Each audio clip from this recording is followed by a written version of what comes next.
Swayam Prabha. Digital India. Educated India.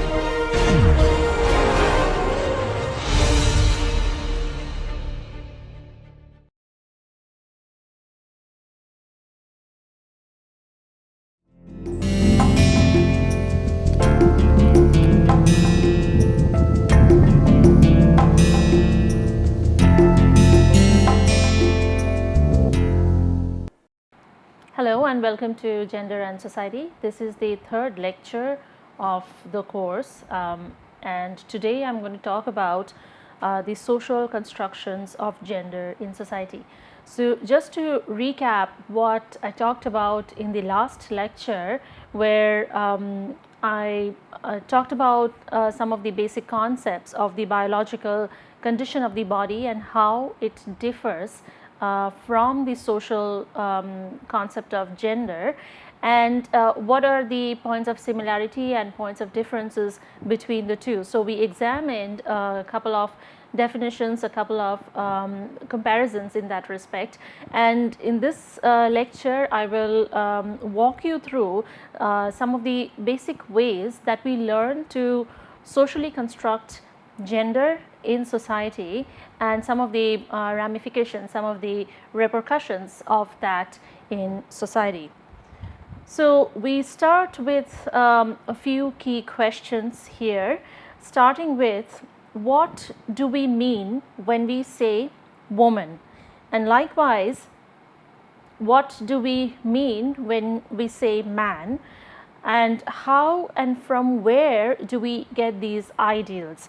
So the categories of woman, of man are very loosely and very frequently used in society, but we do not really often think back and reflect on that, how, from where do we get these categories, what do we mean when we say a woman or a man, and what are the ideological constructions, what are the boundaries that we set for each one of these categories. So with that, I will quickly recap what we talked about, some of the historical factors and some of the historical processes that has been in conversation with gender as a social construct. So conceptually, if you see that societal changes around the individual takes place at the individual level. If you recall the three levels at which gender can be studied, the individual, the interactional and the institutional. So the societal changes around the individual takes place at the individual scale, and it also takes place as a person ages. So when you move through life, so at various ages you form your own ideas about society, ideas about social relationships, and these ideas keep shifting, not just for the society but also for a particular person, a particular individual.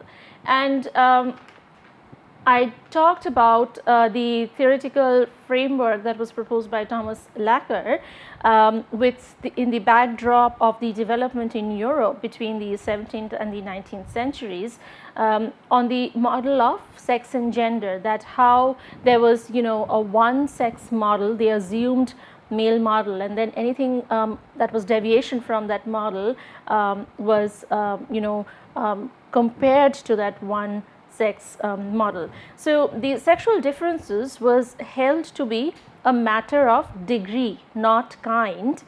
To be a man or a woman was to hold a place in society. So here it is helpful if we clarify the ideas, the concepts of degree and kind, and these are really concepts of measurement. So one is a concept for quantitative measurement and one is a concept for qualitative measurement. So when we say that sexual differences were taken as a matter of degree, not kind, we mean that we are taking it as a quantitative variable. So the biological condition of the body was often taken as a quantitative variable, not a qualitative variable, not one of kind. And the very meaning that somebody is born a male and would grow up into a man, or born a female, grow up into a woman, was to hold a particular position in society, and that position could have been a privileged or a not so privileged position in society. So it all translated into one of degree rather than one of kind.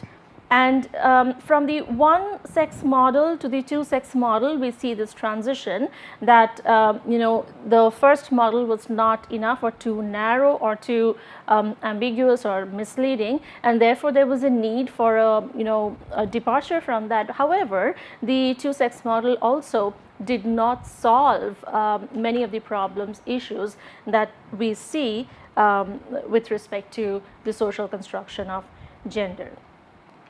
So if we have to compare the journey of the biological understanding of the body to how it gives rise to gender relations in society, we see that gender roles have been equated with sex roles, with biological sex roles, and narrowly defined roles. In this respect, there was no space for any negotiation. So they were basically static roles. So if you were born a female, you were assigned several roles in society that is based on the biological condition, and these were fairly static. So there was not much space for negotiating that whether you would want to be in that role or not. And likewise, if you were born a male, you would be assigned certain roles in society, and there was not much space for negotiation. So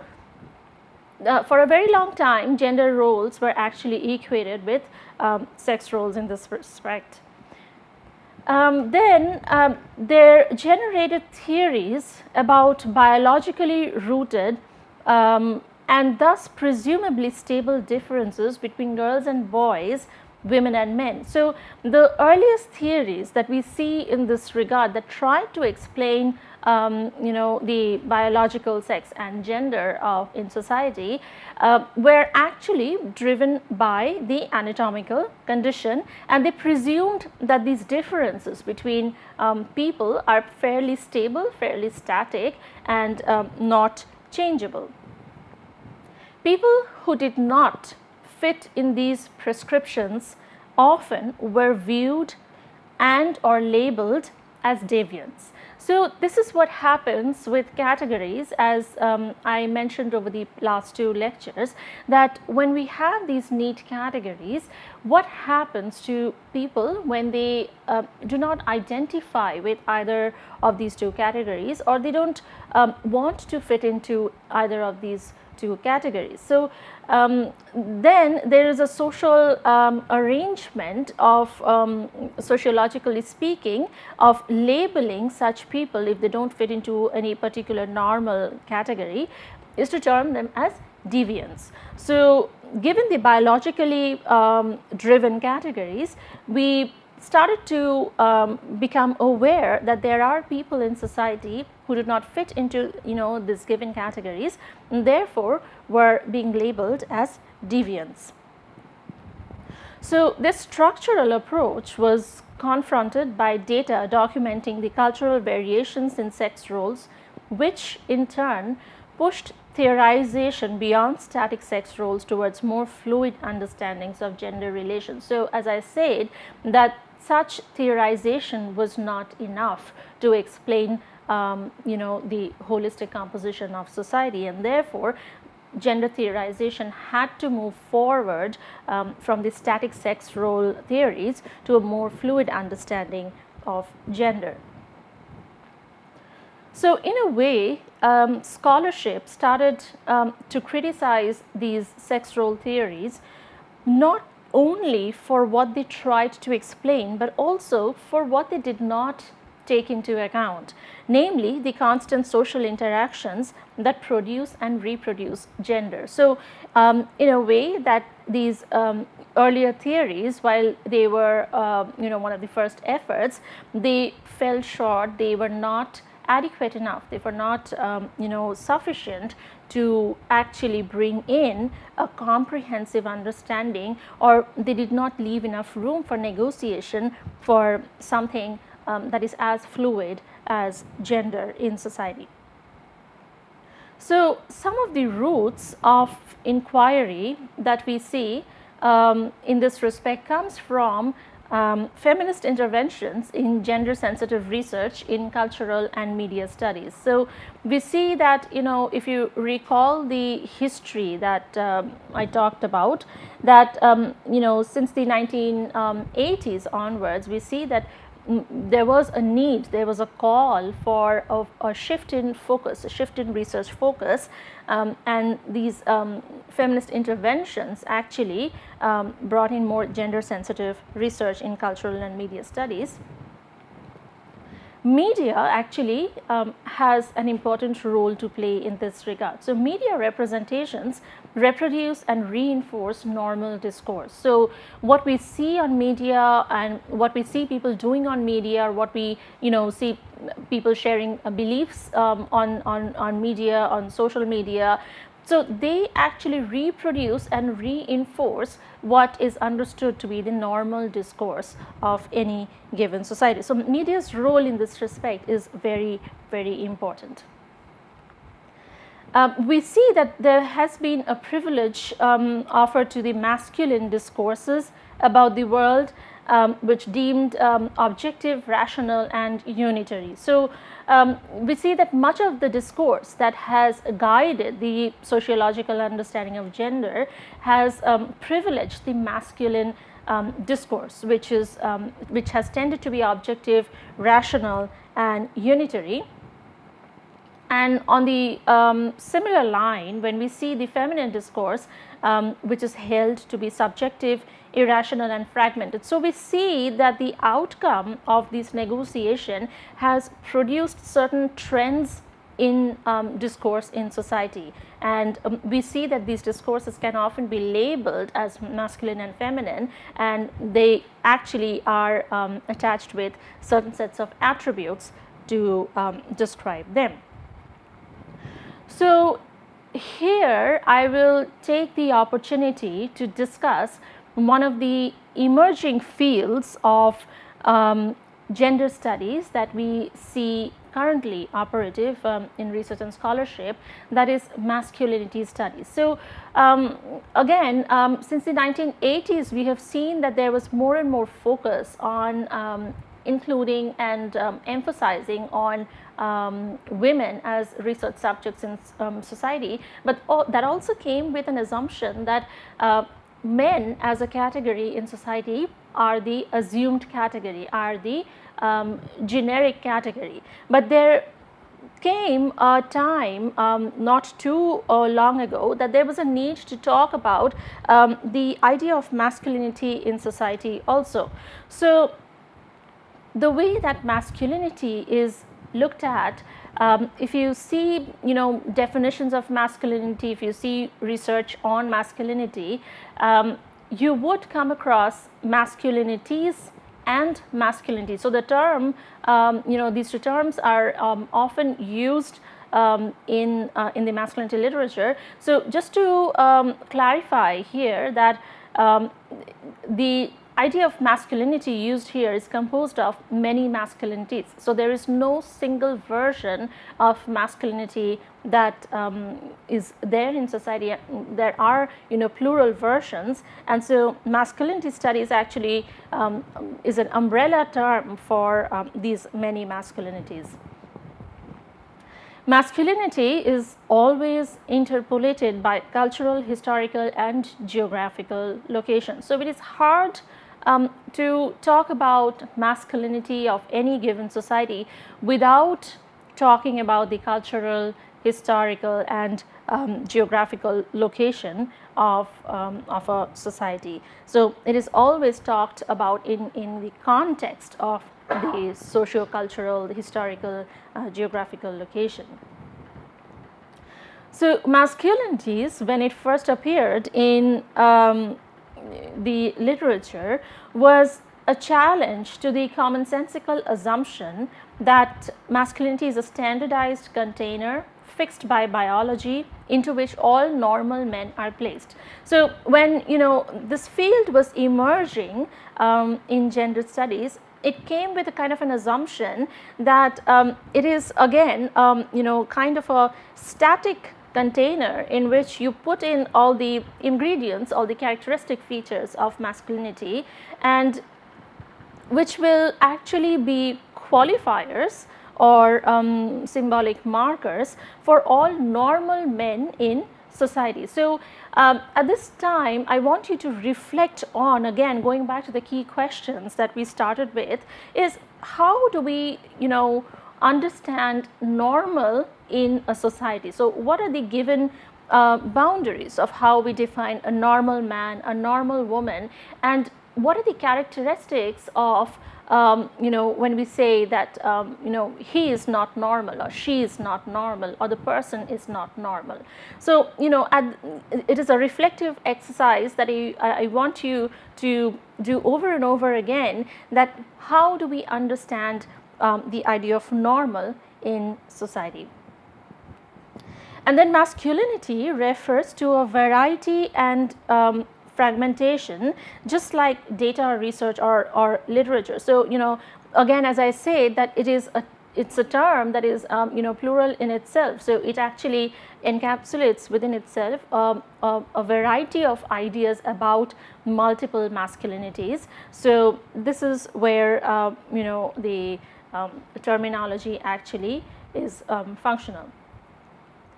So given that, I want you to now recall the 4 continuums that we talked about last lecture, and in this respect particularly I want you to focus on the 3rd continuum, which is where we have the masculine attribute on the left hand side and the feminine attribute on the right hand side, and androgynous in the middle, and this is a continuum that is talking about gender expression. So so you see that when we talk about masculinity, that it becomes just like femininity, that if we cannot comprehend it on a continuum, if we cannot think beyond static categories, it becomes problematic, it becomes challenging, and oftentimes it becomes misleading to actually understand these concepts in society. So how do we understand maleness versus masculinity? So going back to this continuum, if you look at again the first continuum, which is male on the left side and then masculine on the left side for the 3rd continuum, if we want to compare these 2 terms, so maleness versus masculinity, if you look at history, historically men globally have never shared the same conception of masculinity. So if you look at the the growing body of literature that has focused on that are increasingly focusing on the study of masculinity, you will see that globally, if you take a global scenario, global sample, men have hardly shared the same conception of masculinity. So there are multiple versions of masculinity in this regard. And there are very different versions of masculinity that can coexist within the same setting. So if you take one particular society, and even within that society there are very different versions of masculinity that can coexist.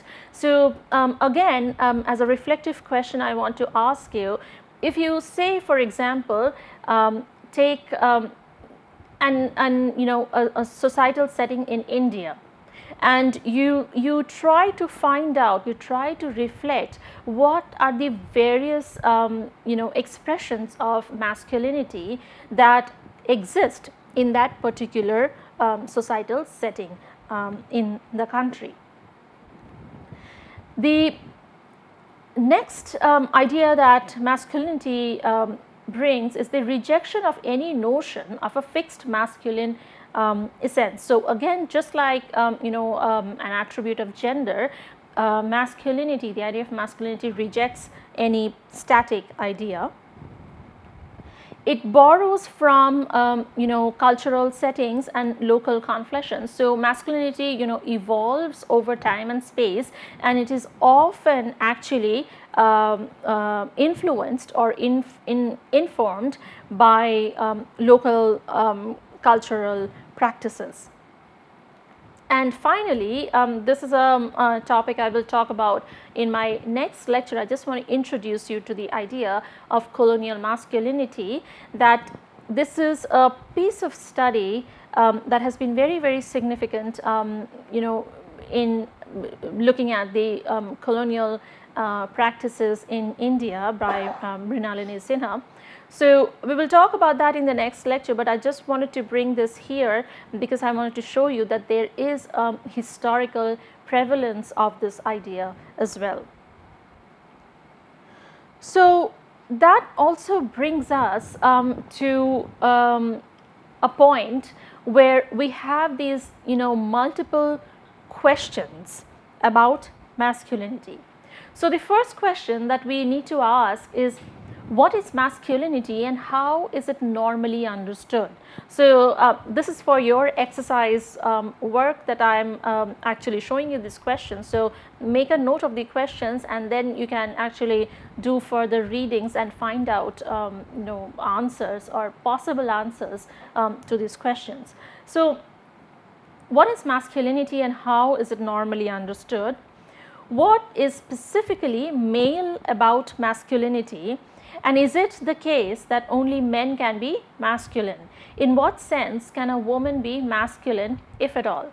So I'm asking you that when we talk about masculinity, is it only a male attribute that we understand it to be? And is it only the case that men can be masculine? So in what sense can we have woman to be masculine?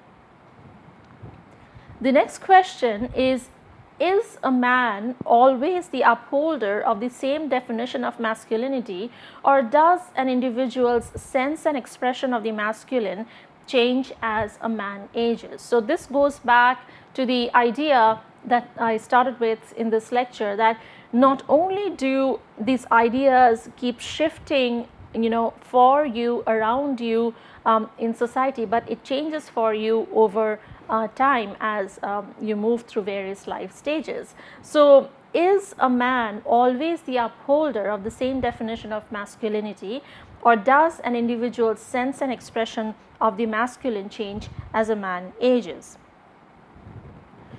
Next question is, do men everywhere aspire to be manly in the same way? So when we encounter people in society, do we see that all men everywhere aspire to be the same type of man or the same type of manliness in society? And next, how do people in different cultures construct an image of ideal masculinity, for example, through rituals, trials of skills, sports and endurance? So having assumed that various cultures have various versions of masculinity, what are some of these examples that inform us that masculinities evolve over time through rituals, through sports, through skills? So what are some of these tangible examples, some of these examples that we can see in society that actually constructs and reconstructs the idea of the masculine image in any given society? And does a deep structure of masculinity, a global archetype of manliness, exist across different cultures worldwide? So that is the concluding question, is that do we have a deep structure of masculinity which can be taken as a global archetype of manliness, and that is a type that we see in different cultures across the world? So can we have a sense of masculinity in society that can be generalized across cultures? in that respect, I would encourage you to find out and take a look at this documentary, The Mask You Live In. It's a 2015 documentary, and you will probably find it online, or you can borrow it from a video library. That actually talks about, it's called The Mask You Live In, and it talks about boys and young men who are navigating very narrow definitions of masculinity in the American society. So with this in respect, I would encourage you to take a look at this very recent documentary, The Mask You Live In. You will probably be able to find it in a video library, borrow it from there. And this documentary actually looks at boys and young men in the American society, in the US society, who are navigating very narrow definitions of masculinity. So because society actually puts several boundaries, several parameters and narrow definitions for masculinity as well as for femininity, this documentary particularly looks at how these narrow definitions of masculinity are navigated by young men, by boys, and it actually documents the kind of emotions, the kind of friendships, the kinds of objectifications that actually go on in this negotiation of narrow definitions of masculinity. And this documentary also introduces you that gender is hardly ever navigated or negotiated in vacuum. It is negotiated along and across several other axes of differences such as race, class, circumstances, age, etc. So the documentary actually traverses a lot of interdisciplinary platforms, and you will find relevance of this documentary in education, media, neuroscience, psychology, sociology, and sports. So I would encourage you to take a look at this documentary to understand navigations of narrow definitions of masculinity. We also then need to understand, is there something in society called female masculinity? And here I'm particularly talking about again the first and the third continuum, but here I'm talking about the right hand side of the first continuum and the left hand side of the third continuum. So the question here is, can somebody who is born female and probably grows up into as a woman, can somebody even then identify with the left hand side of the third continuum, that is, somebody can be masculine. So this idea of female masculinity is something that I would leave you with to investigate further, and in this respect I would also encourage you to take a look at a TED talk by Kiran Bedi, and the title of this talk is How I Remade One of India's Toughest Prisons. And this talk, in this talk, Kiran Bedi very nicely actually sets the stage for us to talk about, to investigate ideas of female masculinity, what happens when these ends of the continuums are actually crisscrossed. So with this, we need to now look at that what are some of the processes in which gender is actually learned in society, gender is actually negotiated in society, and one such process is called gender socialization. So socialization is a process by which the people learn to act appropriately as members of a particular society. Now, with this definition in mind, we need to actually reflect back that if socialization is the process by which we learn to enact certain behavior, then what are the events, what are the circumstances which actually teach us to learn gender? And given that, scholarship actually shows us that there are at least three ways to look at the human body with respect to gender. So, the first is the body as nature, as we understand the biological condition of the body, the anatomical given, as we talked about last lecture. The second is the body as socially constructed. So, in this the second point, as you can see, that the body as socially constructed, it talks about the human body recognizing the anatomical condition, but the also becomes the object of interpretation. So, according to this, the body as socially constructed, appropriate roles are learned through social interaction, and we give the body a sense of the social.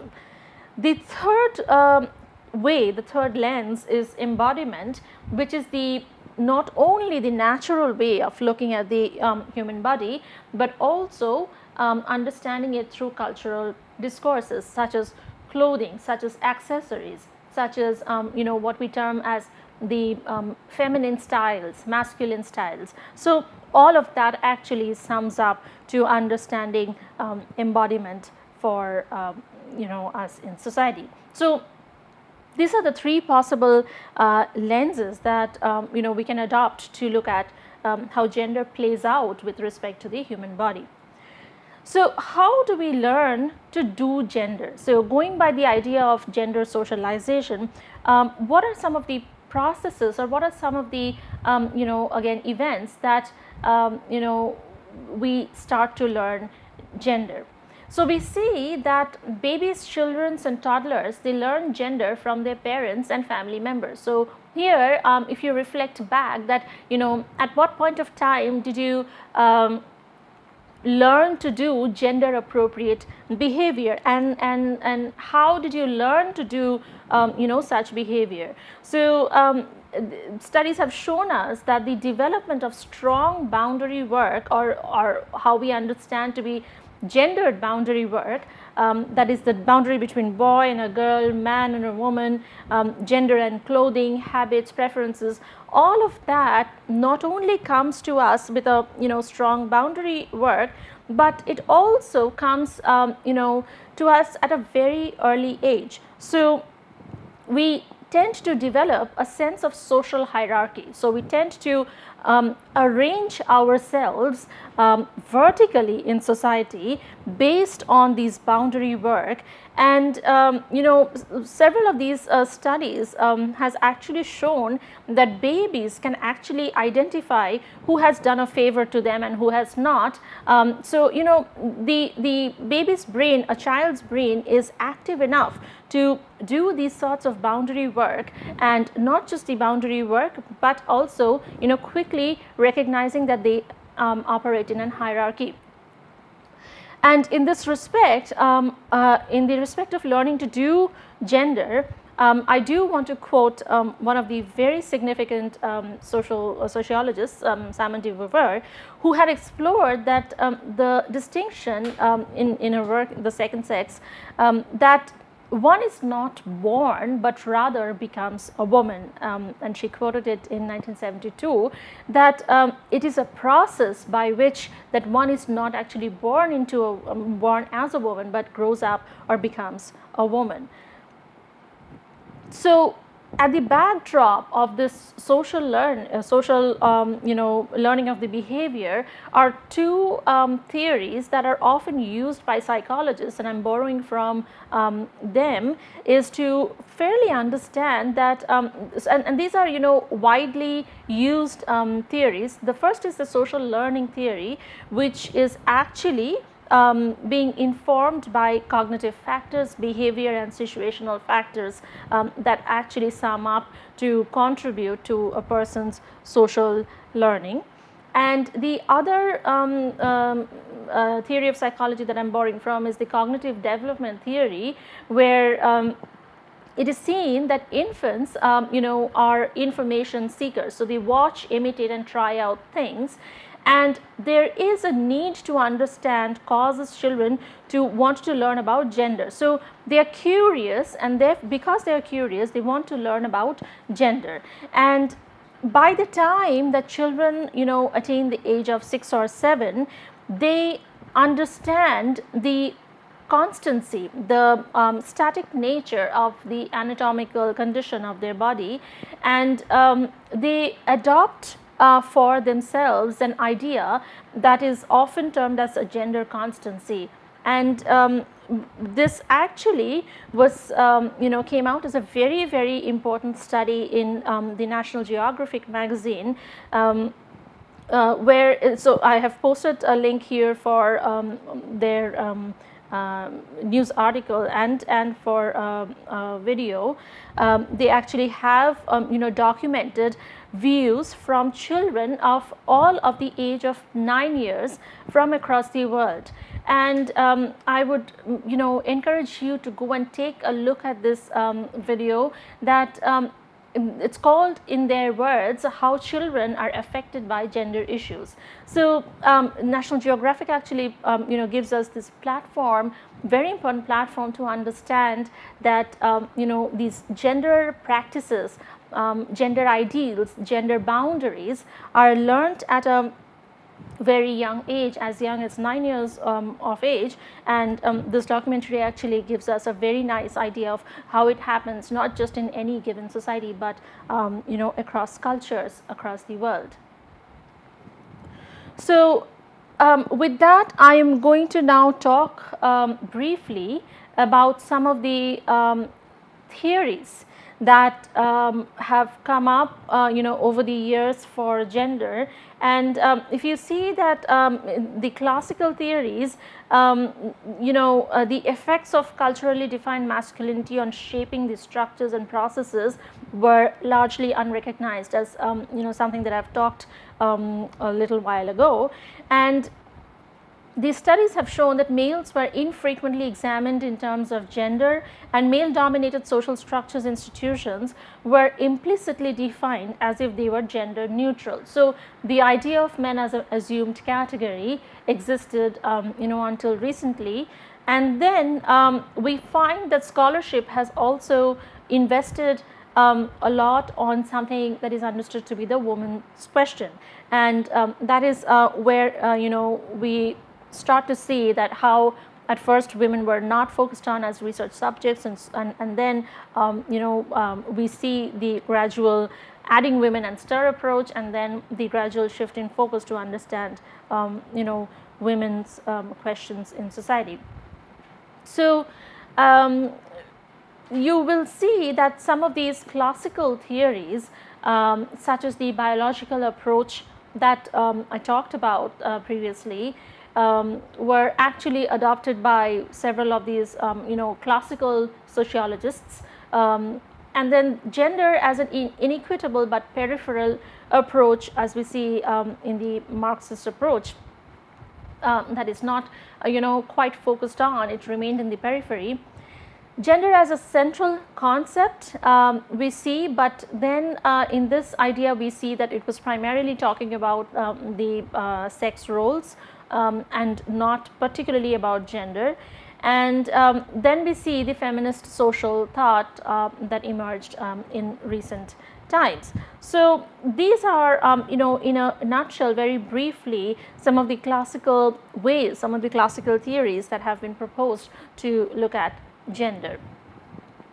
We also have a set of theories which we call the gender role theories, and these follow the socio-biological model or the evolutionary model, and they are primarily built around the different reproductive pressures that lead to different values and behavior. So they are primarily crafted around the the reproductive role of people in society, and that actually comes with its own package of values and behaviors in society.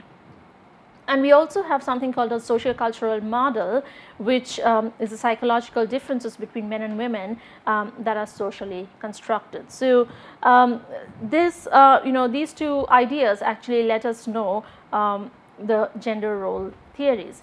And we see that the application of gender role theories have been in the Tackle Parsons theories in the 1960s and 70s, where much of the family roles were crafted on this idea.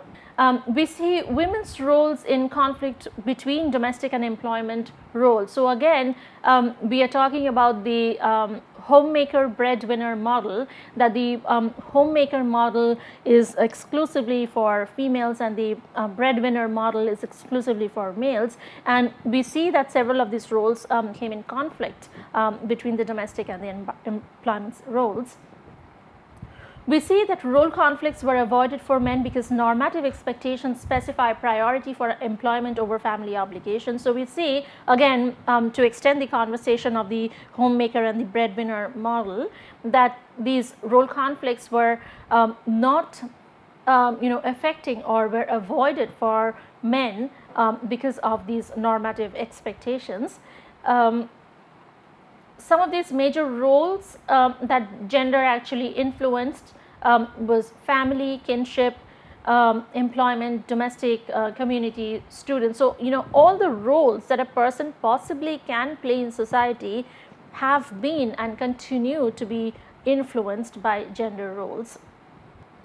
We have something called the modern, traditional and the transitional types of roles. So we often describe certain roles as traditional, certain roles as modern, certain roles as traditional or transitional. So then the question here is, if society had identical expectations of men and women, then would men and women act the same? Again, a reflection point for you, that for example, hypothetically speaking, if any given society had identical expectations for men and women, then would men and women act the same in society? So again, you have to do some further reading and bring in your own ideas from what I have been talking about, and see that if your answer would be yes or no, and whichever route you choose to take, you have to explain why. There is another set of theory that can be used to understand the role of gender, which is related to power, and it assumes that males enjoy higher social status than females in society. So again, this is again an assumption that society functions on, that males will, or when males tend to enjoy a higher position in society than females. And however, this actually is context specific. When the task is traditionally feminine, the performance expectations will not privilege men. So again, going back to the gender role ideas, that we have these roles assigned, and depending whether the role is a feminine or a masculine role, the status or the negotiation will actually take a different shape. So for the idea that gender is fluid, one of the very significant ways that was described was by West and Zimmerman in 1987, where they talked about something called doing gender. So we are constantly actually doing or negotiating gender in society. So it's a work in progress. It's not a static thing, it's a work in progress. And we see that Kessler and McKenna in 1978 have also talked about the specific definitions of masculinity and femininity, and they say that they vary in ways and for reasons that are not fully theorized. But the notion that men and women are fundamentally different does not. So, while the definitions would vary, the ideas that men and women are fundamentally different in society, that idea will not vary. And the question is why? The taken for granted view is that there exist two and only two sexes, and everyone is a member of one and only one. So again, we go back to the same problem, that the problem of categories, the problem of neatly compartmentalizing each person in society into a neat box. And gender as well as race and class, to talk some of the axes of differentiation, are conceptualized as emergent features of social institutions and social situations, accomplishments whose relevance cannot be determined apart from the context in which they were accomplished or they are accomplished. And this was proposed by West and Fenstermaker in 1995, that it is difficult to talk about gender or practically not possible to have a full understanding without understanding the context in which the idea was produced or in which the idea was actually negotiated. Given that, across the world, you will see that gender diverse cultures prevail, and I have provided you a link here which will take you to an interactive website where if you take the cursor on any of these markers on the map, it will give you that what sort of a gender diverse culture prevails in that part of the world. And you will see, as you can see from the the number of marking on the map, that the idea of a gender diverse culture is not unique to any society. We have so many areas that we can see on this map, and I would encourage you to go to that website and actually explore, interact with that map and find out what are the various types of gender expression that we see across the world. I want to conclude with two theorists with regard to gender, and the first one is Judith Butler, who is a very significant scholar in gender studies, and she's a philosopher, and she her work on gender as performativity is extremely significant. So her theorization about gender introduces the notion of performativity, or the idea that gender is involuntarily performed within the dominant discourses of heteroreality. So what Butler talks about first is that gender actually is something that we perform. It's the notion of performativity, so it's very fluid in that respect, and it is performed within the dominant discourses of heteroreality. So heteroreality is the reality that is constructed by the idea that heterosexuality is the norm in society. So that is very loosely defined. So I would encourage you again to go and take further look at how do we conceptualize the idea of heteroreality, and what are some of the repercussions for having an assumption of heteroreality in society. And again, I would point you towards Butler's most significant works in this respect is Gender Trouble, Feminism and the Subversion of Identity, and Undoing Gender. And if you want to take a look at a short video clip on her ideas of gender, then you can look up for Judith Butler, Your Behavior Creates Your Gender, and you can actually listen to what she thinks about this idea of performativity. The second theorist that I want to introduce you in this respect is Michel Foucault, and here Foucault actually talks about the idea of knowledge and power. So it talks about a power-knowledge connection which cannot be separated even semantically. So what Foucault talks about is all modern societies have a disciplinary technology, and this technology actually has three primary techniques.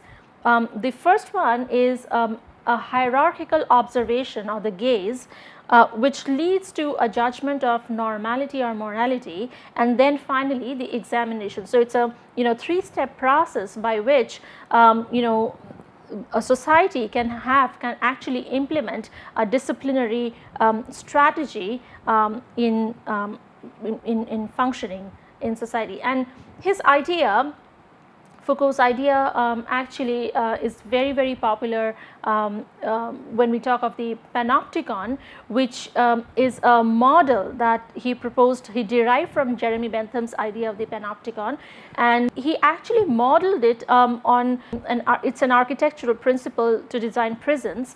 And if you can see in the picture on the screen that there is this prison, a circular prison, where you have the inmates in each of the cells, and then you have a central watchtower, and you have an observer, you know, or a watchman in the watchtower.